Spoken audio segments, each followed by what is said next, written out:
One weekend only. Statistical Process Control. What can it do for you? How can it help your business? Learn to optimize production and save money. Okay, so Statistical Process Control, or SPC. What is it? SPC is a type of quality control method that uses statistics to measure and evaluate certain manufacturing or production processes over time. What this essentially means is that SPC is a method to help engineers evaluate whether or not their production processes are behaving in a desired way. It was pioneered by this guy, Walter Schuhart, and he demonstrated that controlling variation in production was more economical for companies. So two key tools are used for modern SPC.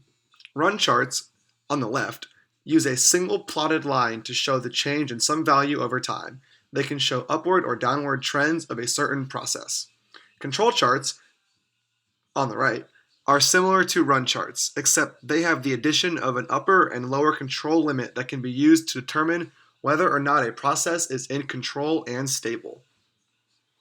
So various engineering disciplines can benefit from SPC implementation, with the greatest impact happening within the production and manufacturing processes.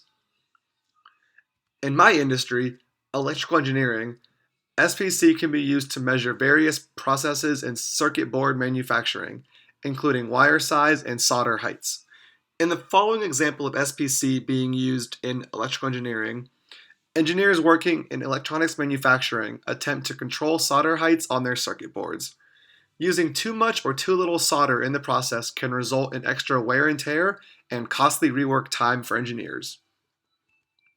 So in this example, a circuit board manufacturer uses SPC control charts to track 4 different soldering methods. What can we learn about the soldering heights from these control charts? If we look at the upper left control chart, we can see that the third solder measurement is outside of our upper control line, but the rest of the measurements are within the boundaries. This suggests that the third measurement was more of an outlier and that the process is still stable. Now, if we look at the bottom right control chart, all solder height measurements are within the acceptable conditions, but an upward trend is starting to form.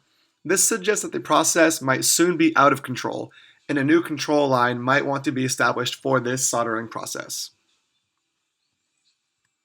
Alright, so this concludes the video on SPC. I hope that this serves as an adequate introduction to the topic, and I hope that you learned something from the video. Thank you.